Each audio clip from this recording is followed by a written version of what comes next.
Do you know what an organ grinder monkey is? Mm-hmm. She was on the streets of New York, tipping her hat and asking for change, and had her little vest on and everything. And it was so funny when the person called me and said, I was doing the lost art of organ grinding in New York, and I broke my back.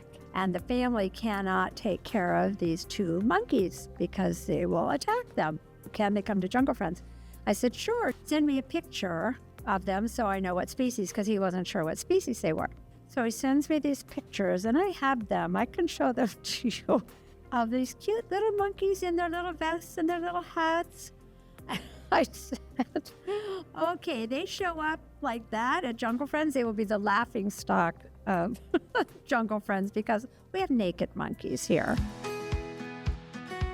Welcome to Plant the Change. I'm Michelle Fosnot, founder of Solid Rock, Florida, an innovative nonprofit that includes Solid Rock Community School, providing K-12 education, and the Sanctuary at Solid Rock, offering lifelong care for animals in need.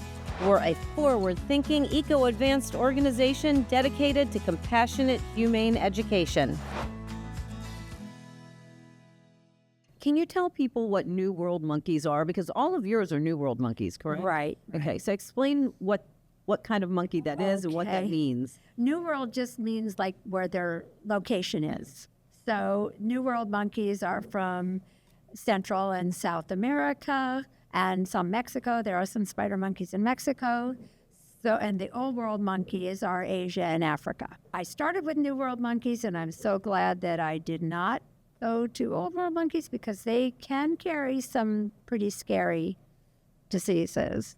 And that, you know, I know sanctuaries that take all the macaques and baboons, and they are face shields and all, you know, all gowned up to deal with them because of the herpes B and things like that. So with the New World, they don't have anything like that. They don't have any of that scary stuff. Can you tell us about some of the individual primates and their unique stories? And I know you shared a few, but I love hearing the monkey stories, and I love hearing about their individual personalities, things that are funny, sad, whatever they may be, but that would make people understand how much these monkeys and primates are just like us. Mm-hmm. Well, Poochie. Did you ever meet Poochie? I don't know. No, one eye. He only had one eye. You would remember Poochie. I don't think so. He passed. And the thing about Poochie was you would have people meet him that were so drawn to him, they couldn't leave. And they would just stand there sobbing. I would be touring people, and it was guys usually, which I thought was odd. And they would, can I just stay here with Poochie for a bit? I said, sure, and I'd just leave them. People would come in just to sit with Poochie. We don't really know his backstory. He was found running loose on the Eisenhower Expressway in Chicago, and he came to us, and he was old at that time. We don't know how old he was when he passed, but probably in his 50s. And he was a monkey that just with his one eye looked into your soul. And he loved everyone. He'd put his hand over his heart, which means from the heart, or I love you. And he would just look at you and lip smack and just look at you. And he just mesmerized people. And that is, it's just something you never forget. And people have told me years later that he changed their lives. And he was the champion for a school. It was another humane education school where they loved Poochie, and they were always drawing pictures of Poochie and sending them and doing a lot of Poochie stuff. And they just loved that monkey, and it was so great for the kids to see that and learn. They never even met him. They saw his videos and stuff. But the kids it was just great for him. But he was just something different. I mean, he would just look at you and know you. And people said he made them feel like they were seen and that he knew them.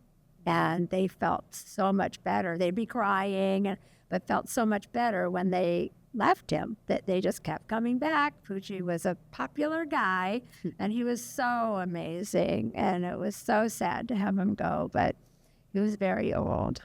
So I remember when I was there, I don't know if you would remember who this was, but there was a capuchin that loved me and was singing and dancing and twirling in circles and going like this. He loved me so much. He was the sweetest little thing. Do you remember who he was?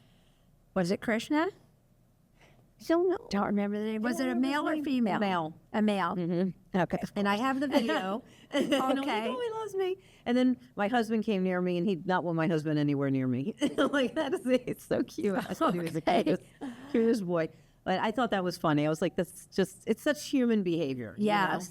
You know? And then there was another capuchin who wanted to trade items. Oh, Trader Nick. Okay. Yeah.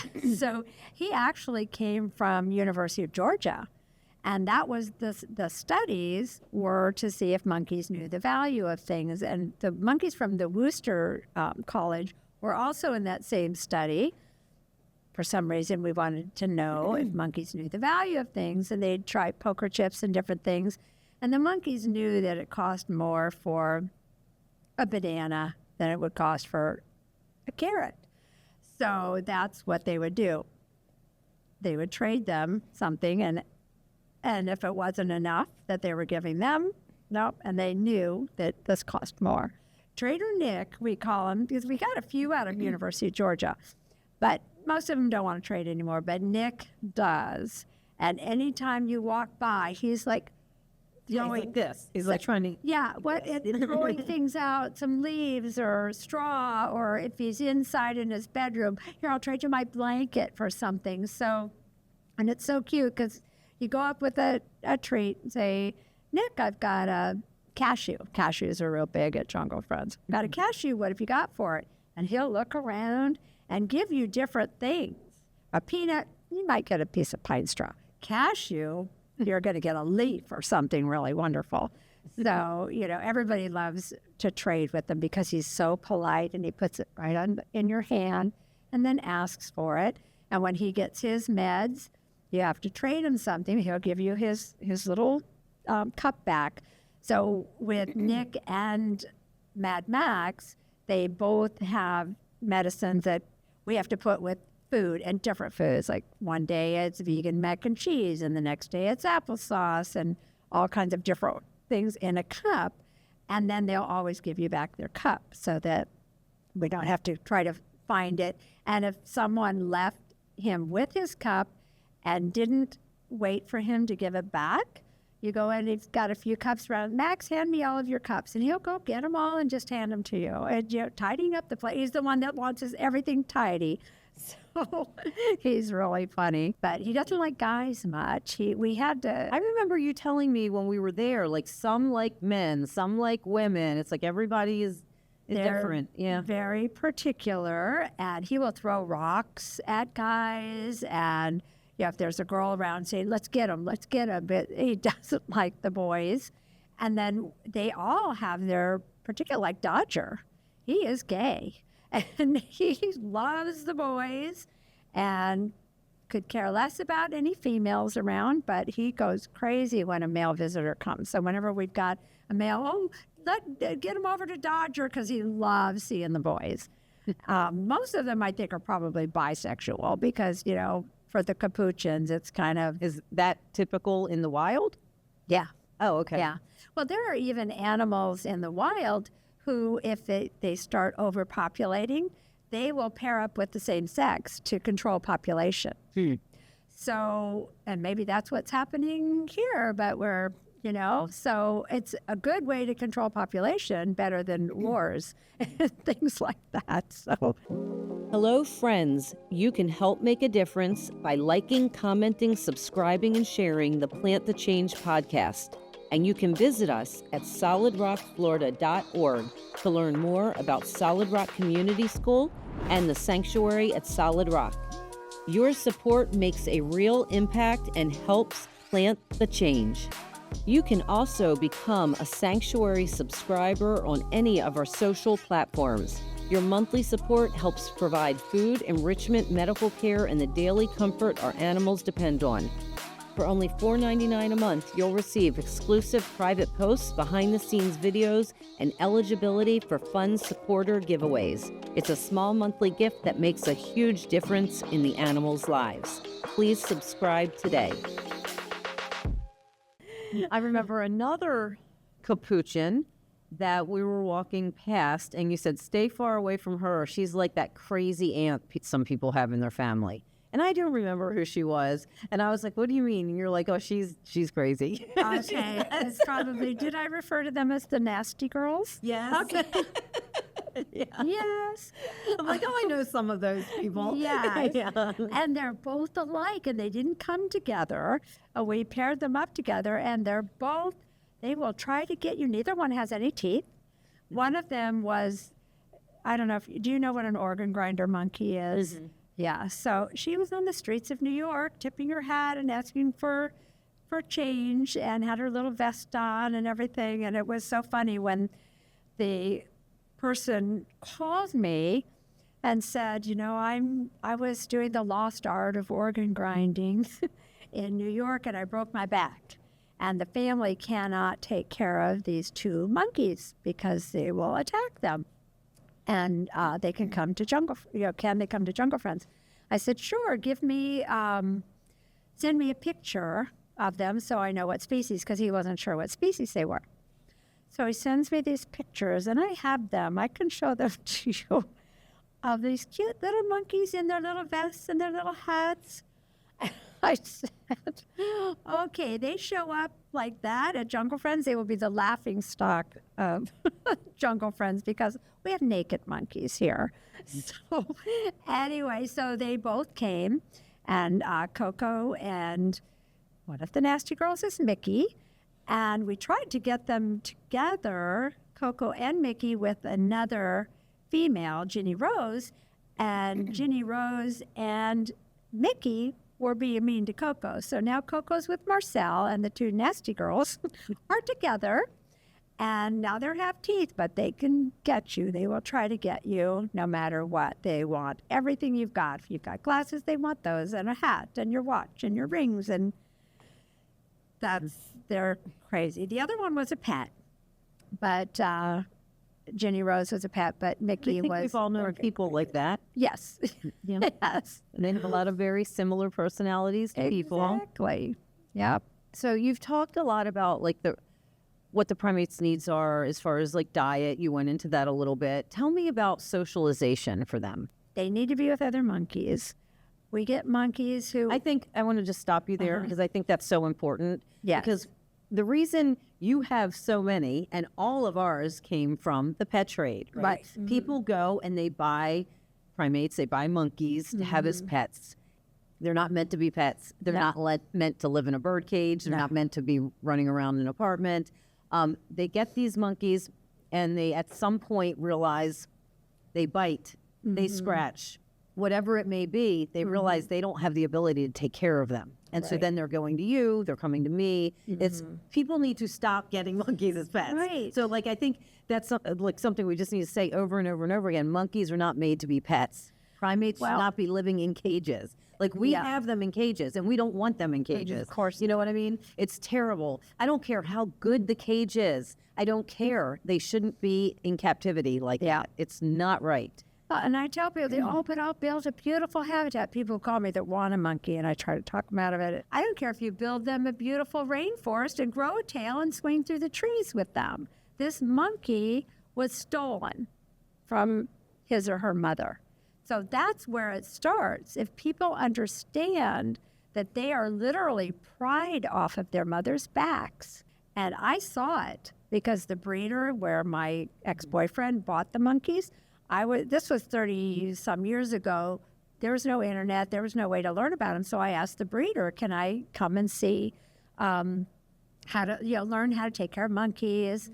So I was over there volunteering, and my friend, who is our vice president, was there also because her son bought a monkey, and that's how I met her.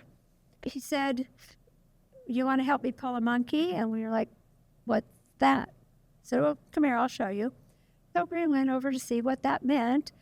He put a net over the top of the mother monkey with the baby, reached in with a gloved hand, and pried the baby off of the mom. Mom screaming, baby screaming. It was the most horrific thing I'd ever seen. And Susan and I were both, you can't do this. What are you doing? He said, that monkey's sold. I sell them. And it didn't even hit me. I didn't know, the monkeys that I got from them were 4 months old. I didn't know how long that they, I thought they were weaned and off the mom. No, they steal them off the mother.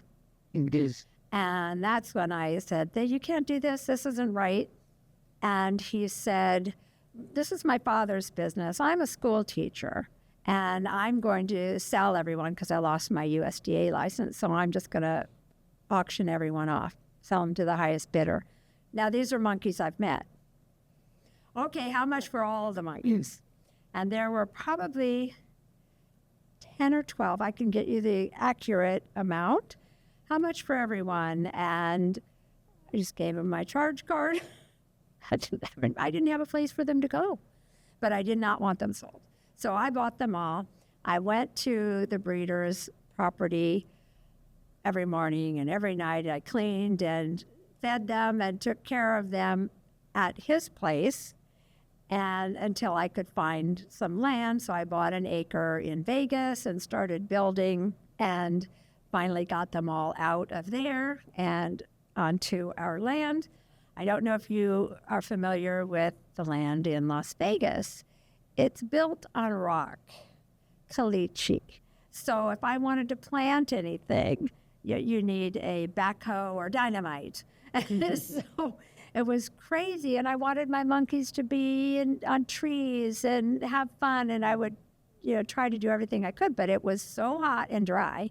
They're built for hot, but humid climates. Their fingers would crack and their noses would bleed from the dryness, and people too. My mom and I, we both kind of co-found Jungle Friends. We wanted to go somewhere better. So our first choice was Costa Rica. We found a beautiful piece of property in Costa Rica, waterfalls, a creek running through the property. It was really inexpensive, but you couldn't bring monkeys there. I said, okay, I went to St. Croix once on a cruise. How about the Virgin Islands? 3-month quarantine. Some monkeys won't survive 3-month quarantine. Yeah. So we said, no, that won't work. So my mom said, how about Gainesville, Florida? We've got to go to Florida. We said, no, for Texas, but Florida. And she looked at the map of Florida and said, right here in Alachua, she called it Alachua County, that there's a little blue dot right here, the only little blue dot in all of Florida. and there's a university there and a vet school, and it's liberal and forward-thinking and green. So, and not to mention there was a lot more land when the hurricanes came in to travel over before you got to Gainesville. So that's why we decided on Gainesville and brought everybody here from the desert. So I know we were talking about socialization, so right. I go back to that, because then I went into the pet trade about how these animals should not be pets, but also what we see when people are buying them as pets, they buy one. Let's buy one monkey as a pet, and they get one monkey as a pet. And now what's happening is this one monkey is now making you their life as they're a baby. Right. And then as they get older and they reach maturity, someone has to be alpha. Right? And so now they want to be alpha, correct? Always. And I think that that's where things go very bad with pet owners, right? And then they can't do it anymore. And then they're falling all around trying to rehome the monkey because they can't take care of them anymore. Right. And it's a variety of reasons. Like with the marmosets, they're scent markers, and they smear their urine everywhere. And my whole house smells like marmoset. Okay, didn't you do any research, But the problem is that humans are a really bad substitute for a monkey as a companion, of course. So they need to be with other monkeys of their same or like species.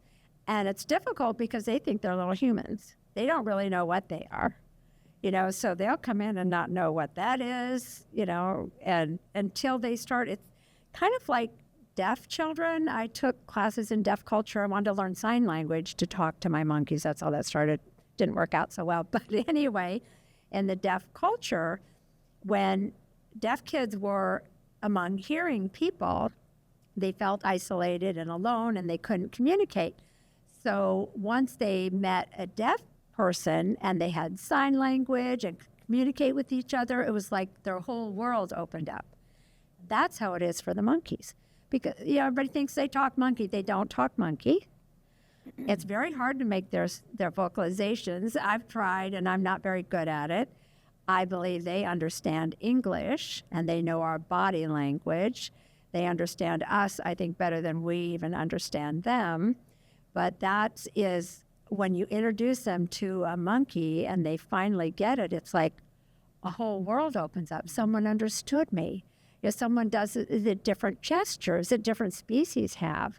That, someone knows me. It's like this whole world opens up for them to be with another monkey. Well, and each species of monkey is so different. Right. With the marmosets and lemurs, the sounds that they make are completely different. Mm-hmm. They're not communicating with each other. They're communicating within their own truth. Right. And that's so different because, and what we do when we get a monkey come in, so we do the dating game, and we'll have the bachelors or bachelorettes all around the monkey, and we watch them. We have, in our runway system, we have forks that we can put in and move them closer and closer together so they can actually go up in the runway and meet different monkeys. So we kind of see who they gravitate toward. And then once we find out, they're really kind of eyeing this guy over here, then we'll start moving their forks closer and closer together. And we want to make sure that they're talking nice to each other, sharing food, asking to be groomed. There are certain things we look for. And then we'll take out the last fork, and then they'll start grooming each other, playing through the forks. Even a couple tamarins have sex through the forks. We're like, we got a match. So then we pull the fork. And what we do is we make sure that they each have their own habitat and a neutral habitat. So we usually have 2 or 3 that they can run through where there's no dead ends. So we make sure that they can go all the way around. So if there is a problem, we can separate them quickly. But usually we wait long enough where we know this is going to work. But then we've had monkeys that were together for years and then decided they hated each other. And then we've got to find them new friends. So it's kind of like a little Peyton Place over there sometimes. That's funny. So how do you, with Jungle Friends, engage with the public and then raise awareness about this plight of captive primates? Well, what we mostly do is online. We do have our Magical Monkey Experience now, which is great because they can actually meet the monkeys and get their backstories and learn more about them. It takes 2 hours. They don't meet every single monkey, but they meet every species, and they learn that way. We put a lot of information out. We used to do a lot more pre-COVID. Now we're starting to get back into doing more at the sanctuary that we used to do, our Monkey Day and things like that. But it's mostly all virtual, which is too bad because if people come, the sanctuary is, their habitats are so beautiful and they've got beautiful, right now everything is in bloom and it's, lovely, and they're climbing the trees and swinging around, and it's hard to really show people that online because it's so big. It's hard to get that, but that's mostly what it is virtual. On Facebook, I'll just be walking through the sanctuary and see a couple of monkeys playing or they're doing something silly and take a quick video and pop it up on Facebook, but that's pretty much it. You see, you're with the school, it's really nice because you've got a captive audience. We do. It's very interesting. We took a group of students on a field trip to a sanctuary, and we're spending some time there. And we do this all the time. So, we go to sanctuaries and rescues all the time. Even with our own sanctuary, we still go to sanctuaries and rescues. One of the places we were visiting, they were talking about the lemurs that they have, and we're taking the field trip, we're getting information, and we find out that they're breeding. And I was really surprised by that because I wasn't familiar with sanctuaries breeding. And I believe that they called their program there Breeding for Extinction. It was something similar to that. And their purpose behind it is that lemurs are going extinct, and so that they're breeding them to keep them around. So when they said that, I said, oh, that's interesting. So you breed and then send them to Madagascar? That's how naive I am. I literally thought that. So you're breeding and sending them to Madagascar? And they said, no, you can't send them out of the country. And I said, well, then what happens? Right. And they said, oh, well, they either live here or go to a zoo or something like that. And I was just like, oh, and that was it. I was done with the conversation. We get back to the school at the end of the day. We had a great day, and there's a lot of beautiful things there. So again, really nice enclosures. The animals seem to be well cared for. We get back to the school, and one of the teachers and I were there with the students, and we said, so what do you think? And we're talking about everything. And we said, so what do you think about this Breeding for Extinction program they're doing? Every one of the kids said, oh, we think that's great. We love the lemurs. We want there to always be lemurs. Lemurs are terrific. We never want them to go extinct. We always want them to be more. Mm-hmm. And so then after every child gave their opinion, and it was 100% with all the kids that they were all for that, then the teacher spoke, and then I spoke. And we talked about, well, what does that mean and what does that look like? Mm-hmm. And we went into the realities. And as we're talking, the hands are going up, going, can I change my mind? Can I change my mind? Can I change my mind? And 100% of the students changed their mind. Right. That's not breeding for extinction. That's breeding for captivity. You know what I mean? So that's like, and, I understand where people could momentarily think that that's a good thing, right? But then when you start digging deeper, we are breeding them to live in a cage. Mm-hmm. They are not supposed to live in a cage. They are supposed to be in the wild, traveling miles a day. Right. That is supposed to be where they live. It's kind of like if you were born to live in your house and to never leave your house. Mm-hmm. Can you imagine? Like, even if you got to have a house in a backyard, but you could never leave that. Right. How would that feel? What if you could even stay in your development, but you could never leave your development, right? We all want to be able to go and do things and see things, and the monkeys are no different. Right. So when we're breeding for captivity, they're living in a cage. So no matter how awesome that cage is, and there are some really beautiful facilities, but no matter how awesome it is, they're still being contained. Right. There is something containing them that doesn't allow them to be them. Right. And somebody could say as an argument, well, then they'll go extinct. Fine. That's what I say. They should. That's what one of the kids then said. Maybe people and I'm will like, wake up and stop doing. And things go extinct. Right. Right? It happens. We don't have dinosaurs anymore either. Things go extinct. It happens. Is it sad? It's sad, but it's also part of life. It does happen. And it would be better for them to be extinct than to be being bred to live in cages just over and over and over again. To be born behind bars. That's like living in jail, and you're born there. And zoos talk about it. Oh, we don't want them to go extinct. They're going extinct because of overpopulation, because humans are moving into their area. So I think if they start going extinct, maybe people will wake up a little bit. And, one of our biggest problems is overpopulation, humans.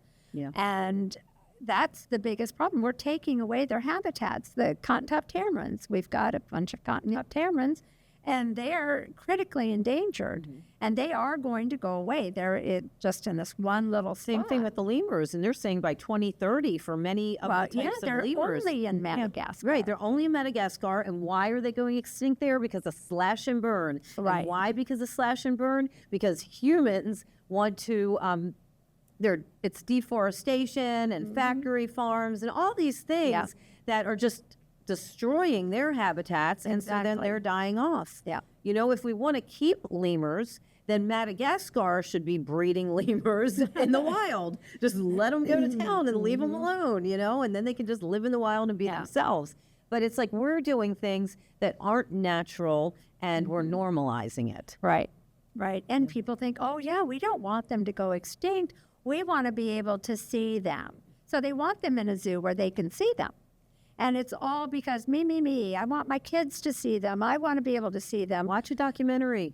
Exactly. Exactly. And you can do so much now with CGI. I mean, I've always thought of doing a virtual wildlife, which maybe someone should do it. If somebody could think of doing that, just to have it, and there are no real animals there. It's CGI and it's video and it's raining and it's sunning and it's winding, and have it be like that so that people could visit instead of a zoo with animals in prison, go to a place like that where you're immersed in the jungle or in the, wherever that animal lives. That's where you are, with the climate that way and seeing the animals that way would be so much more educational, so much better for humans and animals, especially for the animals, but for humans too. You see them, you see this. I remember the first time I saw King, he was just sitting with his back turned all by himself, this magnificent silverback, monkey jungle. And just turned around and looked and turned. And I think at that, I can't even imagine this magnificent creature all alone. And then I went back. They said they built this, he was just in like a concrete cage. And then we built this great place for King. And I went to see him again. And they were having him do stupid tricks and things for the audience. And it was better than sitting alone, but he wasn't with another gorilla. And there were zoos with a single gorilla and then with a single gorilla. And no one would give up their gorilla because they wanted the gorilla for people to see instead of letting them be together. And I'll never forget that, seeing him. Sorry. Anyway, back to the loving place. It's important for people to hear these things because most people, really the only time that they've seen primates is in a zoo, right, or on television, right? And a lot of times on television, it's doing tricks and things of that nature. Yeah. And in a zoo, and what's so difficult about a zoo, and it just kills me, is sometimes they have really beautiful enclosures. They have some really pretty enclosures. I wish we could have enclosures like that. I've seen some really pretty enclosures. I've seen some nasty ones too, but I've also seen some really nice ones. That can be so misleading to the public. Well, look closely sometimes, because I've seen some really nice enclosures, and you look and they've got hot wire around the trees. Right. So they can't touch the tree. They can't, and I said, why do you have hot wire here? Well, we don't want them to, tear down the tree. Like, well, our monkeys tear down everything. We just replant. But, so it looks beautiful. Reminds me of the Twilight Zone episode where they had, I don't know if you saw it, where it was humans in a house that looked like their house, but the cabinets didn't open and things didn't work right. And it was a little girl that had her pets. They were pets. And they tried to build a habitat that looked like what they lived in. So, and that's what we're doing. We're trying to build a place that looks like where they live, and it's not real. Now, Jungle Friends, it's a lot more real than a lot of places, but it still isn't the wild. They travel for miles and miles and meet other monkeys. And that's what I'm saying. No matter how great we do an enclosure, it's still an enclosure. It still has bars around it. Yeah, I'm a jailer. I actually lock and key. Yeah, I look at our primates sometimes, and I look at them, and I just start to cry. I know. And I'm like, I love you so much. I wish you weren't living in this. You know what I mean? I hate it, but what do you do? You know what I mean? It's like, what do you do? People have bred these animals. They've been pets. They have nowhere to go now. What do you do? So now they have to be taken care of. Somebody has to do it, right? So they have to be taken care of. And so my stance on everything is to educate, to encourage compassion, kindness, love, and respect.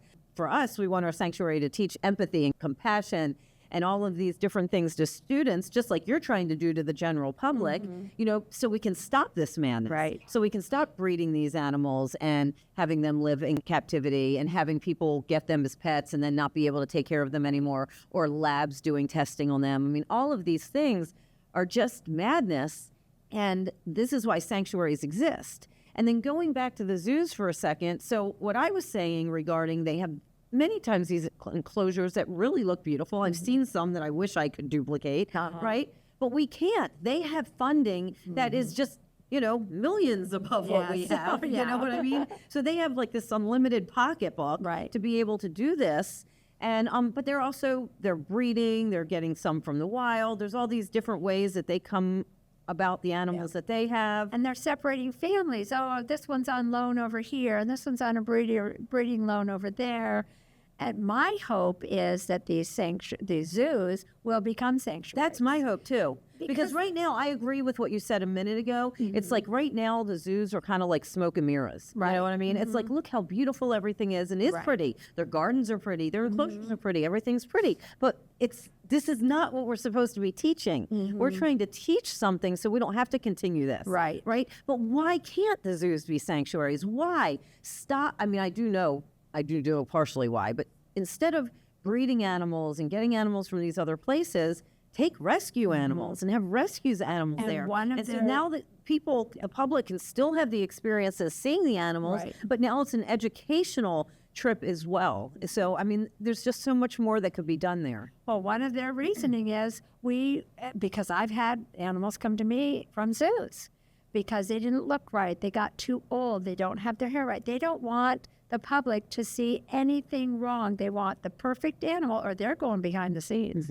They're somewhere else, or they're sold And out. that's why breeding is so popular with so many organizations, because when you breed the animals and they're living in a family troop, they have good behavior and they usually get along well and they're sweet, and the parents teach them how to behave, and the parents teach them to fear humans, but not to be like aggressive, but to fear. Where when you have animals coming from pets that have been neglected or from the laboratories, they have behavior issues. So they're throwing poop at people. They're angry. They're upset. They're showing behavior traits that would not be conducive to a happy zoo atmosphere experience, right? But that the zoos could educate people. They have a perfect opportunity to educate people. This is an old monkey. That's why they look like this. They don't usually live this long in the wild. You won't see any monkeys like this in the wild.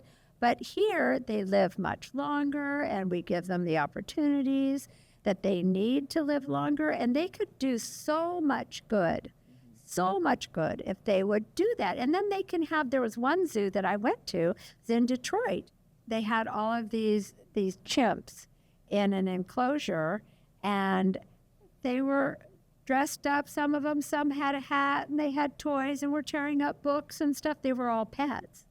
And so they had baby dolls and carrying purses around, but people got to learn these were pet chimps. They should not have been pets. They're here now, and that taught people a lot. And this was years ago that this zoo is doing that. I don't know if they still are, but they could do so much to help stop this craziness. And I actually think the general population would be for that, actually. I don't think you'd really have people against that. No. I think everybody would be okay with that. Yeah. Yeah, I really do. I don't think that would end zoos. No, I it think it would wouldn't. just change them. And I think that it could be so much a better thing that would be helping animals, Right. educating people. I think it could be a win-win. Because they're trying to educate people to take care of the environment and to do this and that so that they have a place to live in the wild. But there's not going to be any wild left if we don't change some of our ways. Yeah, like what we're eating, number one. But they can teach people that so that we know what we need to do, because we're running out of wild. And, the zoos could help that. What they're doing now is, they call it education, but it really isn't. Stay tuned for more episodes and much more monkey business with Kari from Jungle Friends. The Plant the Change podcast explores how education drives societal transformation, nurturing compassionate and responsible citizens, and plants the seeds of change for a better tomorrow. At Solid Rock, Florida, we're a nonprofit committed to compassionate, humane education, an approach that blends academic excellence, ethical responsibility, and emotional growth. We're doing something unique, and we need your support to expand our impact and strengthen our efforts to create lasting change. Visit solidrockflorida.org and click the donate button at the top of the page to see our current initiatives. You choose where your contribution goes, and every tax-deductible donation, no matter the amount, is greatly appreciated. Show your support and stay updated on future episodes and initiatives by following Plant the Change on YouTube and Solid Rock on Facebook and Instagram, at Solid Rock Community School and